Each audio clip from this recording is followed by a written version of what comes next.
Hola a todos y bienvenidos a un nuevo programa de Legal Tech Zone aquí en nuestra sede en Economies and Juris. Ya hemos abandonado el global, el salir fuera. Estoy aquí como siempre con Chema, con José María Fernández Comas de Derecho Práctico. Bienvenido de nuevo. Pues hola, bienvenido. No sé tú, pero a mí me queda morriña todavía del dichoso Global Legal Tech Hub Day, ¿no? ¿Tú también te pasa lo mismo o son cosas mías solo? A mí se me está haciendo raro el volver al sin cámara. Esto de ir en chándal otra vez y que la gente no nos vea y tal, me cuesta todavía un poco. Bueno, pues qué mejor que una sobredosis de podcast de Legal Tech Zone con un invitado realmente espectacular. Siempre da mucho juego. Todavía no vamos a decir el nombre, Chema, pero realmente os va a encantar, a los que estéis escuchando. Y bueno, yo creo que antes de presentarlo vamos a comentar un poco lo que vamos a hablar en el día de hoy, que además tenemos un invitado especial, que vamos a hablar de una herramienta además diferencial, que nace de un despacho, que está segmentada en laboral. Yo creo que ya estoy dando muchas pistas, pero también hablar un poco del global, qué Sí, hablaremos un supuso... poquito de Global, haremos una brevísima crónica, hablaremos también de dos noticias que han salido en Artificial Lawyer que pueden dar mucho juego relativas a formación, al mercado de servicios legales. Habrá mucha formación realmente hoy. Bueno, hay algunos temas que os aconsejamos que esperéis a que terminemos la entrevista con una Legal Tech. Todavía no diremos el nombre, todavía os mantendremos ahí en ascuas. Como hacía Chema, es una Legal Tech surgida de un despacho, de una firma legal, y eso nos mola mucho, da mucho juego, porque el expertise está asegurado. Y si encima, como ellos, apuestan por una tecnología avanzada, pues ya tenemos una Legal Tech muy sólida, ¿no? Además, su modelo, luego nos dirá él si acierto o no, es un híbrido, digamos. Bueno, no sé si híbrido, pero es una combinación de una asesoría jurídica online, efectivamente especializada en laboral y seguridad social, y también un servicio ALSP, proveedor de servicios legales alternativos. Ya explicaremos con más detenimiento esto, ¿no? Bueno, ¿le presentas tú o lo presento yo? Bueno, yo creo que la voz radiofónica la tienes tú. Yo soy el que lanza las preguntas un poco más trampa. Bueno, pues nada, hoy nos acompaña, tenemos la suerte de que nos acompañe Joaquín Castilla. Joaquín es CEO de LexaGo, la Legal Tech de la que os hablábamos, y además es también socio director de la firma legal Grupo Lexa. Joaquín, muchísimas gracias por tu tiempo. Gracias a vosotros y encantado, Chema, de estar con vosotros, con los dos. Bueno, la verdad que, bueno, encantado de que estés aquí y, bueno, yo quiero entrar en materia ya. ¿De dónde surge la idea del LexaGo y por qué esa diferenciación? O sea, LexaGo surge, Chema, a ver, nosotros en el año 2018, finales de 2018, ya habíamos recopilado una base de datos de consultas y respuestas, tanto consultas como respuestas con jurisprudencia siempre, que habíamos generado ya mucha recurrencia de consultas y, por lo tanto, veíamos que eso se podía automatizar. Y ya a finales de 2018-2019 nos vamos a la Universidad Politécnica de Valencia, al Instituto Tecnológico Informático, y ahí es donde iniciamos el primer modelo de inteligencia artificial, que lógicamente, comparado con el actual, no tiene nada que ver. Ha mejorado muchísimo y seguirá mejorando, como es normal en este campo, pero ahí es donde empezamos, ¿no? Entonces nosotros empezamos con una base de datos de consultas, resolvíamos a clientes que eran asesorías y departamentos de recursos humanos consultas con jurisprudencia, y de ahí es donde va surgiendo la IA que tenemos ahora. ¿Y qué opinas del modelo que un poquito adelantaba yo? Igual que Robocop era mitad policía, mitad robot, el LexaGo lo veía como una asesoría jurídica online especializada en laboral, con inteligencia artificial generativa, y por otro lado, donde no llega la máquina, tiene la opción al cliente, recursos humanos, asesorías legales, etcétera, de consultar a un equipo de abogados de prestigio como es Grupo Lexa, y se convierte en una suerte de ALSP, ¿no? ¿Me niegas la mayor? No, yo lo veo así, Chema. O sea, realmente esto es algo que desde el principio lo hemos ideado como un modelo híbrido porque no creemos en la inteligencia artificial del todo. Creemos que hay una parte de la inteligencia artificial que no funciona. Y es importante que la máquina sea capaz de identificar qué consultas no se responden con seguridad jurídica. Y ahí yo creo que es la clave, porque estamos en derecho tenemos que contestar con seguridad jurídica y precisamente es un modelo híbrido porque una de las cosas que más nos ha costado identificar son aquellas contestaciones que no va a contestar con seguridad. Pues no podemos contestar sin seguridad jurídica. Nosotros ahora mismo, de las 100 consultas, contestamos 80 con una precisión perfecta y 10 que están en duda, que se podían contestar 7 o 8 consultas bien seguramente, pero por si acaso los niveles de seguridad que tienen por los algoritmos con los que hacemos ese cribado no nos da la seguridad completa y las dejamos y remitimos a los abogados. Esa es un poco la razón de ser del modelo híbrido que buscamos. Para nosotros la clave es la seguridad jurídica. Bueno, yo creo que tenemos ya el titular. No creo en la IA. Bueno. Yo creo que... Del todo. El 100% en la IA. Es que es verdad, ¿no? Yo creo que eso lo estamos viendo todos. O sea, tú preguntas en cualquier IA generalista o en ChatGPT por la mañana una cosa y por la tarde con un detalle diferente y sabes que coge la información de sitios diferentes y por lo tanto contesta diferente. Entonces, yo creo que eso es algo que hoy por hoy muchas IAs generalistas están vendiendo el pescado diciendo que realmente tienes que revisar lo que te contesta la IA, pero nosotros no creemos en eso. Nosotros creemos que si te estamos dando una información es porque está bien y si no te la damos es porque un abogado tiene que revisarlo, pero no te damos algo para que tú lo revises, porque es que eso no es IA. Para nosotros eso es un poco... Pues bueno, minería de texto, IA exploratoria, pero no es una IA concisa y precisa a nivel de consulta. Bueno, la verdad que, yo coincido, ¿no? Que al final el abogado tiene que beber de unas fuentes muy, muy certeras y muy precisas. En base a esto, mi pregunta es obligada y como también trabajamos en esto es, ¿de qué datos bebe? ¿Cómo conseguís esa certeza en base a datos? Pues mira, la certeza realmente no es... Nosotros en 2019, final de 2018, cuando nos vamos a la Universidad Politécnica de Valencia, estructuramos la base de datos por conceptos. O sea, para nosotros, siempre pongo el mismo ejemplo, pero es que yo creo que es un ejemplo que se entiende bien. Hay una máxima en permisos, por ejemplo, en derecho laboral, permisos de hospitalización, por el cual un permiso se mantiene hasta su duración máxima siempre que se mantenga el hecho causante, ¿vale? Si yo sigo hospitalizado, si yo sigo necesitando reposo domiciliario, un familiar mío puede pedir el permiso por hospitalización por mí. Esa casuística tiene un montón de supuestos, que si tengo el alta hospitalaria, que si tengo el alta hospitalaria sin reposo, alta hospitalaria con reposo domiciliario. Tienes muchos supuestos, pero todos se resuelven con la misma máxima. Si se mantiene el hecho causante, el permiso va hasta la duración máxima. Eso hace que una máxima como esta se rodea de las consultas que se resuelven con esa máxima. Y tú, si estructuras toda tu base de datos así, porque nuestra base de datos es de preguntas y respuestas. Hoy lo que la gente hace es preguntas, con lo cual preguntan y esa pregunta con esas máximas y esa estructura de base de datos se entiende muy bien. Y realmente a nosotros esa pregunta sobre el permiso de hospitalización y el mantenimiento del hecho causante está en un mismo módulo, en un único módulo. Tú en una base de datos generalista, esa contestación sobre el permiso de hospitalización está en diferentes sitios, con lo cual en función de cómo pregunte uno, si preguntas en positivo, en negativo, con faltas de ortografía, sin faltas, te va a buscar la información en una esquina de la base de datos o en la otra. Nosotros lo que tenemos es asegurado que solo se habla de permisos por hospitalización y de duración del mantenimiento del hecho causante en un solo sitio. Y con eso garantiza seguridad jurídica. Muy interesante y además, recomendación para todo el mundo que esté generando IAs. Esta es una buena pregunta de control, la de los permisos de hospitalización. Patinamos, incluido a veces yo, con las pruebas que se hacen un montón. Y más allá de las preguntas o de las consultas, ¿utilizáis jurisprudencia?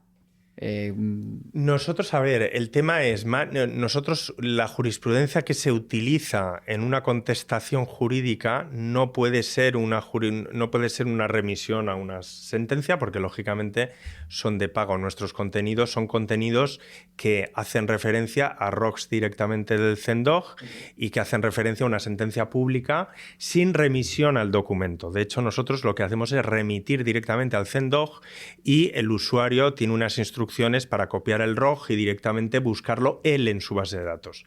Pero nosotros no podemos remitir al CENDOG porque eso está prohibido y de hecho en la propia página del CENDOG ya te lo avisa, ¿no?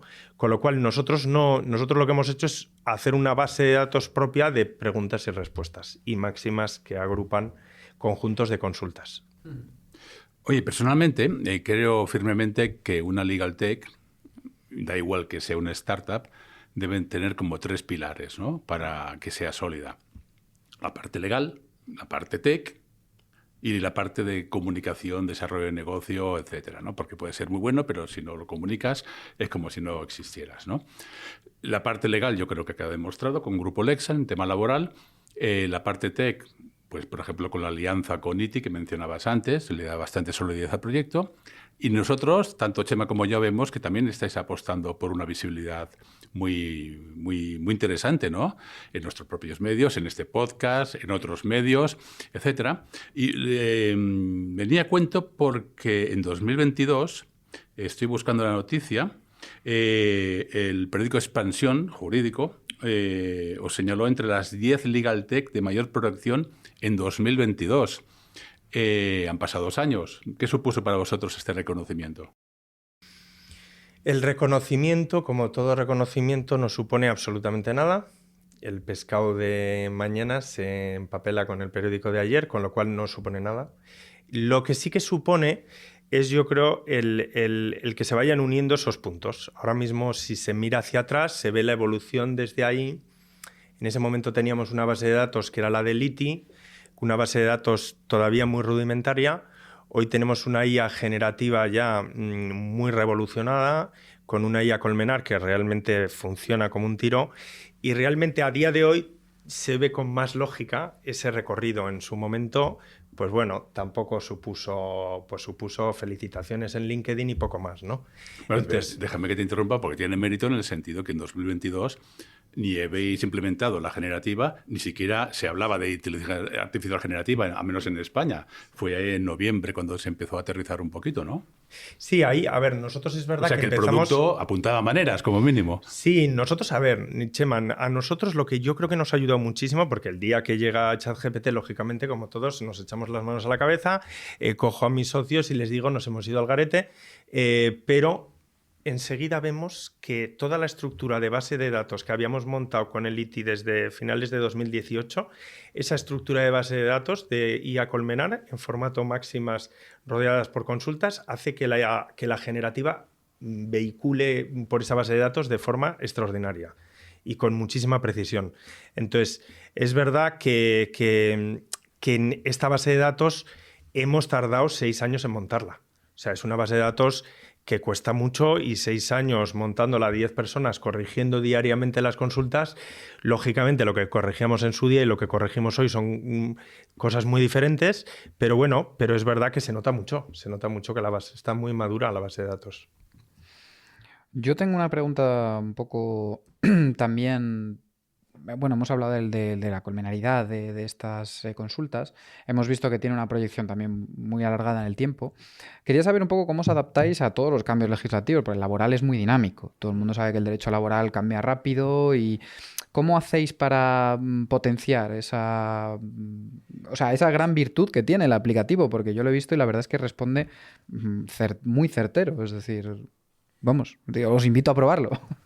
Gracias, Chema. Yo te diría que una de las cosas que más nos ayuda es el despacho, el precisamente estar en el despacho constantemente, actualizando y revisando consultas. Yo les frío un poco en el despacho, o sea, al final estamos entre el despacho y la asesoría y Lexago, estamos 29 personas. Pero les fría a todos con estar todo el día en Lexago probándolo y enviando las contestaciones que no veas que sean perfectamente precisas. Entonces, el estar actualizando constantemente con el despacho, no solamente actualizas información, sino la forma también de exponerla. No es lo mismo, pues ahora que viene el registro digital nuevo que vamos a tener, pues las cosas hay que decirlas de una forma también práctica. La reducción de jornada pues no va a hacer directamente que todos nuestros contratos y toda nuestra jornada se reduzca. Pues hay formas de flexibilidad a lo largo del año con el exceso de jornada, que la práctica de la abogacía te permite que la contestación a una consulta sea pues con ese punto práctico. Entonces, nosotros no solamente actualizamos la base de datos, sino que le metemos el punto práctico, que es lo que creemos que aporta. Porque el decir que me va a reducir la jornada a 37 horas y media, yo creo que el cliente al final se queda con la misma duda. Oye, pero ¿yo qué tengo que hacer? ¿Mi calendario lo tengo que corregir? ¿Son días de exceso? ¿Son días de vacaciones? Entonces, todo eso es lo que diariamente estamos un equipo actualizando desde el punto de vista de la normativa nueva como desde el punto de vista práctico. Antes me ha soltado una perla muy interesante, que es que no confiáis del todo en la inteligencia artificial. Una actitud que me parece además muy saludable, ¿no? Aunque sea de una legal tech que vive de la inteligencia artificial, al menos en un 80%, ¿vale? Y estoy de acuerdo con Chema que eso es un titular, ni más ni menos. Pero bueno, vamos a hablar de esa idea. ¿Cómo crees que la podrían ver tus inversores en caso de que las tuvieras? Hablemos de pasta. Actualmente os financiáis con recursos propios, un crecimiento orgánico. ¿Tenéis prevista una ronda de financiación en un futuro más o menos próximo? Más o menos cercano. Nosotros ahora mismo estamos en un momento, Chema, en el que estamos buscando encontrar los canales de comercialización efectivos. Llevamos menos de 2 meses en el mercado con el nuevo modelo y en los próximos 8 meses el objetivo es precisamente probar esos canales de comercialización, ver cuáles son más efectivos y en el momento que podamos llevar a un inversor una cuantía económica con un canal de comercialización seguro y que ya tiene unos resultados, pues lógicamente buscaremos inversor porque queremos dar un salto importante. No queremos quedarnos únicamente en llevar a un grupo de clientes, sino que queremos estar en todas las asesorías. Aquí, bueno, pregunta obligada, escalabilidad. Vamos a hablar de qué proyección le ves por una parte al producto, es decir, qué mejoras, o bueno, si se puede dar algún titular también, alguna noticia de vamos por este lado o por otro, y también si se va a ampliar esto a otras ramas del derecho, lo veis en otro tipo de gestiones, no sé, ahí cuéntanos. O sea, la escalabilidad, Chema, que nosotros vemos es la que estamos viendo desde que hemos instaurado la generativa en la fase beta, desde el inicio del verano. Es impresionante como el número de asistencias con el modelo anterior, pues era un número de asistencias, pues bueno, X. O sea, al final teníamos 30 asistencias a la semana. A día de hoy las asistencias se han convertido en 10 a la semana. O sea, la gente, si puede tener una contestación inmediata, la prefiere. Y si el 80% de las consultas se resuelven ya, pues es que se reduce muchísimo la asistencia de abogado. Y el objetivo es que ese 80% pues llegue casi a un 90%. Más no vamos a llegar, porque al final lo lógico es que al final el derecho es como la vida. Entonces el derecho al final es muy vivo. Entonces es lógico que siempre haya una parte y es más, aunque te conteste bien la aplicación, te está contestando una máquina, pero yo necesito resolver un problema y ese problema, pues yo necesito una palmadita de una persona con la que tengo confianza que me diga que voy por el buen camino. Y eso no hay IA que lo vaya a resolver. Entonces, por mucho que resuelvas el 100% de las consultas, el 90% de las expectativas no se va a superar, porque al final necesitas un 10% de contacto con un ser humano que te dice este es el camino correcto. Entonces, la escalabilidad, bueno, pues hasta el 90%. Yo creo que es una escalabilidad muy alta y de hecho nosotros en el equipo ya lo notamos con la entrada de clientes que hemos tenido importante en estos 2 meses. Otras áreas en las que queremos investigar, Bueno, pues queremos probar el área fiscal, creemos que la filosofía es la misma, la estructura es la misma. Es algo que hay que ver también, porque es verdad que el derecho laboral pues es igual en toda España, no tienes diferencias por comunidades autónomas, y en el derecho fiscal pues sí. Entonces eso pues hay que ver cómo se integra bien y cómo se resuelve. Digo, se tiene que ver hasta qué nivel vamos a resolver las consultas en fiscal. No sé si vamos a llegar entre un 80 y un 90 de las consultas. Igual hay menos, igual hay más modelo híbrido en la parte fiscal. No pasa nada. Siempre que haya una parte importante que nos quitemos de trabajo, yo creo que es un campo en el que hay que entrar. Oye, hace unas semanas nos regalaste en Derecho Práctico un titular, que voy a leer. Un buen prompting legal maximiza la efectividad de la inteligencia artificial. Pero si no tienes claro lo que necesitas resolver, el mejor prompt no te dará la respuesta adecuada, ¿no? Realmente hay a veces incluso ansiedad en los profesionales jurídicos ante una urgencia por desarrollar habilidades de prompting, ¿no? ¿Crees que es absolutamente necesario o se tienen que combinar ambos conocimientos, pero especialmente el meramente laboral en este caso? A ver, yo creo que sí, yo creo que es claramente necesario. Fíjate, Chema, en las pruebas gratuitas que vemos de los clientes que entran con prueba gratuita, hay un porcentaje mucho más amplio de prompts erróneos que en los clientes. Eso de entrada lo que te está dando es una imagen de que eso se aprende, eso es lo primero. El que hace 20 preguntas a la inteligencia artificial, en una inteligencia artificial jurídica, sabe más que el que hace solo una. Eso se aprende. Pero yo creo que aquí también está la habilidad y hay gente, no todo el mundo, yo creo que el 95% de las personas yo creo que aprende el prompt correcto, pero yo creo que también hay gente, y todos conocemos, que no se sabe explicar bien. Y los abogados muchas veces decimos la frase de, pero Chema, lo que estás queriendo decir es esto. ¿Tu problema realmente cuál es? ¿Es un problema de permisos o realmente te preocupa que la gente...? O sea, el ser humano como asesor investiga y indaga un poco y ayuda a sacar el prompt al cliente. Pero ahora mismo es el cliente el que solo delante de una pantalla tiene que sacar su prompt y no todo el mundo lo sabe hacer de forma natural. Es algo que hay que enseñar y que bueno, pero yo creo que en general vemos en los clientes que la gente lo aprende. Uh-huh. Pero es verdad que hay una adaptación ahí. Y además genera también un poco frustración porque algún cliente, nosotros hacemos mucho el que nos dicen, no me ha contestado la IA.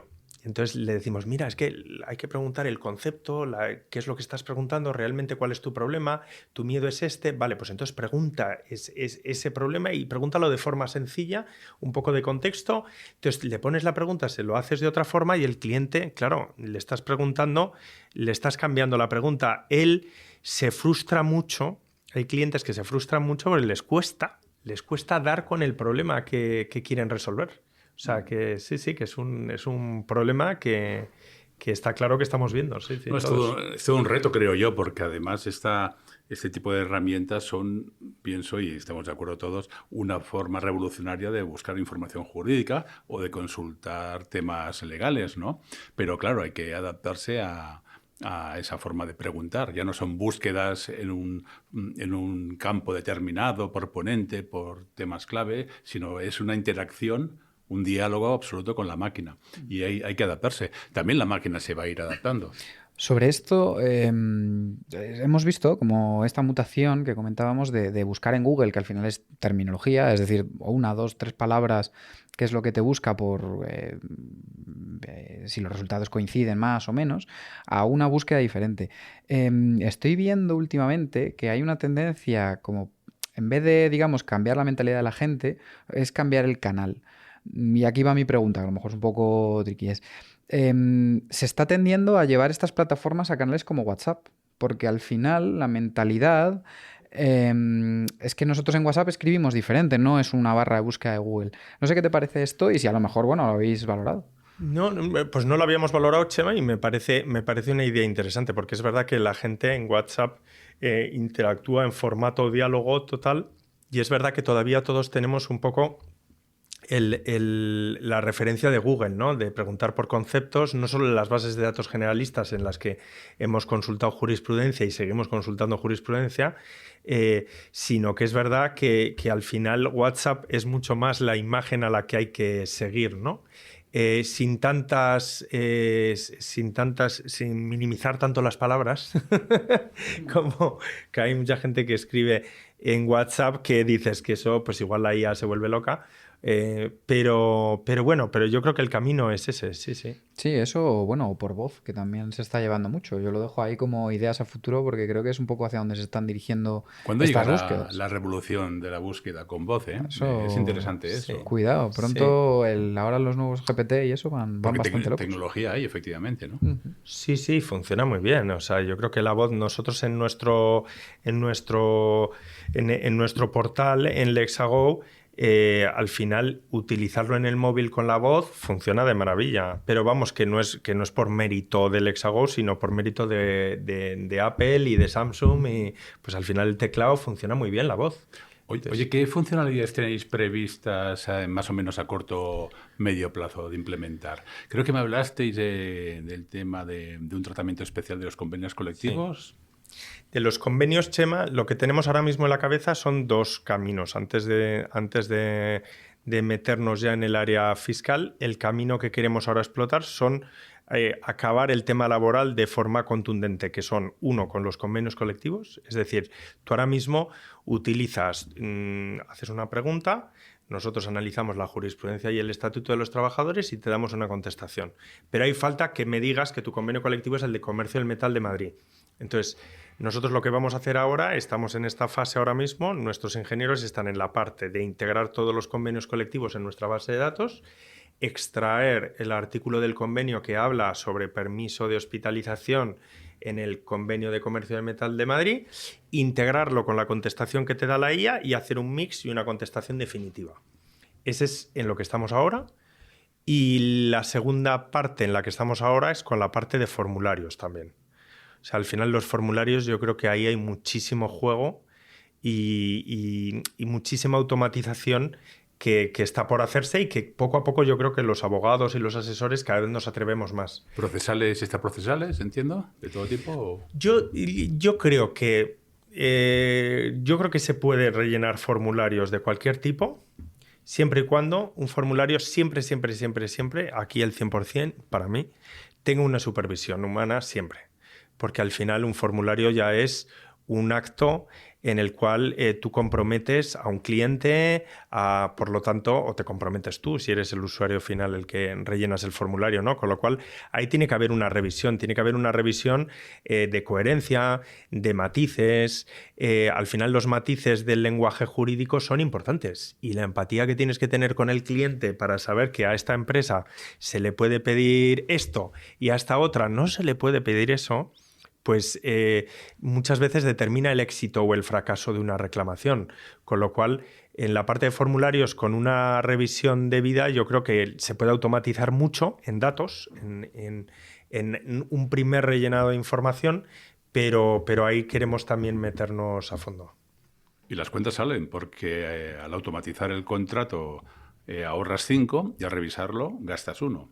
O se te quedan 4 de tiempo, 4 unidades de tiempo ahorrado, ¿no? Siempre sales ganando en ahorro de tiempo. Hay una cosa que el otro día comentaba con Pere Vidal que me hizo mucha gracia, que me decía, no, Claire, pero hay que tener cuidado con que no ahorremos con la IA para acumular más trabajo de lo mismo. Es decir, tenemos que ser capaces también de ahorrar tiempo, pero dedicarlo a lo que realmente nos genera mayor beneficio en la empresa, mayor facturación, mayor valor añadido, pero sería un poco absurdo que todos nos metamos en la espiral de meter en nuestra vida IA para hacer más cosas de lo mismo. Porque entonces yo creo que ahí no la productividad, bien, mejora la productividad, pero al final creo que lo que puede mejorar es la vida del profesional también. Yo además me gusta la frase aquella que salió en redes hace tiempo de quiero una IA que me friegue los platos y no me haga el trabajo creativo, ¿no? Que se quejaba un poco de que la IA estaba creando y nos quedaba tiempo de creatividad. pero luego teníamos que revisarlo, que al final es un poco fregar los platos, que es lo que no nos gusta, ¿no? Bueno, creo que la charla ha sido muy interesante. Os invito a todos a probarla porque además yo personalmente, que trabajo mucho con datasets, me gusta mucho esta mentalidad de sacar los datos de consultas y de Colmena que nos ha explicado Joaquín. Y bueno, venga, la podéis encontrar todos de manera sencilla, es un acceso web, así que nada, os invito a probarla a todos. Y Joaquín, muchísimas gracias por estar por aquí, por comentarnos todos de la herramienta. Y bueno, esta es tu casa para lo que necesites. Gracias, Chema. Muchas gracias a vosotros por invitarme.